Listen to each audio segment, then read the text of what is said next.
আপোনাৰ যদি কেতিয়াবা কিবা এটা খাবলৈ মন যায় তেতিয়া আপুনি কি কৰে নিশ্চয় আপুনি ঘৰত ৰান্ধি খায় নাইবা আপুনি ভিন্ন ধৰণৰ ফুড ডেলিভাৰী এপছৰ জৰিয়তে আপোনাৰ ভাল লগা খাদ্যবিধ আপুনি অৰ্ডাৰ কৰে কিন্তু এটা চোৰৰ যি কাহিনী সেই কাহিনী আপোনালোকে শুনিলে আপোনালোকৰ পেটৰ নাৰী ডালডাল হ'ব কাৰণ এটা চোৰে চোৰটোৰ ৰসগোল্লা খাবলৈ মন গৈছিল আৰু ৰসগোল্লা খাবলৈ মন যোৱাৰ বাবে চোৰটোৱে বিমানত উঠিলে বিমানত উঠি কলকাতা পালেগৈ গুজৰাটৰ পৰা কলকাতালৈ যোৱা এখন ট্ৰেইনত চোৰটো উঠিল আৰু চোৰটো উঠি গৈ কলকাতালৈ গৈছিল চোৰটোৰ মূল লক্ষ্য আছিল চোৰটোৰ কলকাতাত গৈ ৰসগোল্লা খাবলৈ মন গৈছে আৰু চোৰটোৰ নাম হৈছে নামদেৱ নামদেৱ কিন্তু এলাপচা চোৰ নহয় নামদেৱক যদি আপোনালোকে দেখে তেন্তে আপোনালোকে ভাবিব নোৱাৰিব যে নামদেৱ এটা চোৰ নামদেৱে পিন্ধনত ভাল কাপোৰ পিন্ধে দামী ব্ৰেণ্ডৰ কাপোৰ পিন্ধে হাতত দামী ঘড়ী থাকে আৰু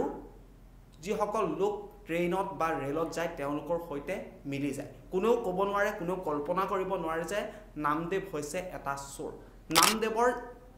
মূল লক্ষ্য হৈছে উপাৰ্জন কৰিব লাগে আৰু উপাৰ্জন কৰা পইচাসমূহে বিলাসী জীৱন যাপন কৰিব পাৰে নামদেৱৰ কোনো ঘৰ নাই কাৰণ নামদেৱে চুৰ কৰাৰ বাবে নামদেৱৰ ঘৰৰ পৰা ইতিমধ্যে উলিয়াই দিয়া হৈছে সেয়ে নামদেৱে দিনৰ ভাগত চুৰ কৰে বা নিশাৰ ভাগত চুৰ কৰে আৰু দিনৰ ভাগত 5 ষ্টাৰ হোটেল এখন বুকিং কৰি লয় এটা কোঠা বুকিং কৰি লয় আৰু সেই কোঠাটোতেই নামদেৱ থাকে আৰু তাৰ পাছত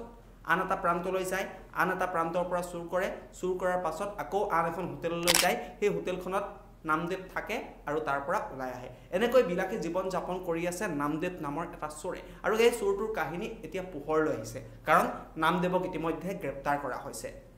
নামদেৱৰ ঘৰ হৈছে মধ্যপ্ৰদেশত আৰু মধ্যপ্ৰদেশৰ নামদেৱৰ মূল লক্ষ্য হৈছে চুৰ কৰা আৰু নামদেৱে ট্ৰেইনত বেছিভাগ চুৰ কৰে নিশা হ'লেই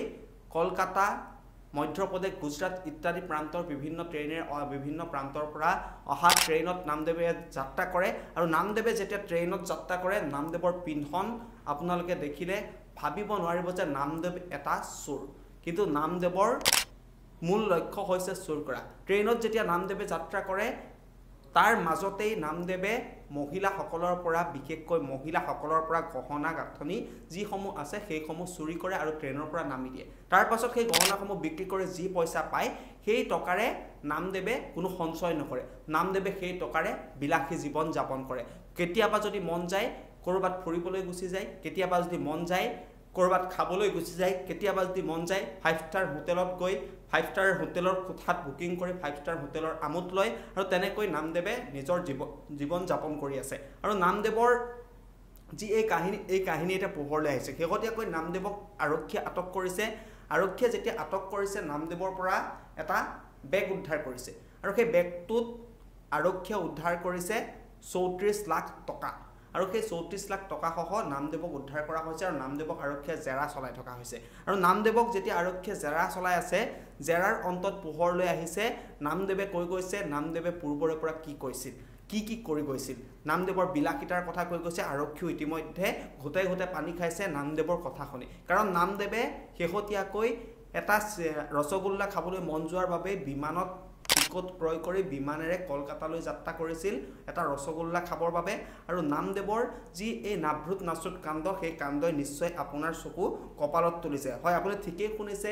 গুজৰাটত সংঘটিত হৈছে এই ঘটনা মধ্যপ্ৰদেশৰ নামদেৱ থাকে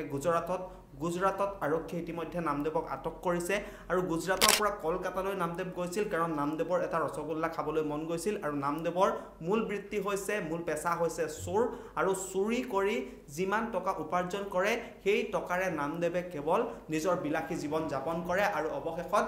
বিলাসী জীৱন যাপন কৰা নামদেৱ এতিয়া আৰক্ষীৰ জালত পৰিছে 34 লাখ টকা সহ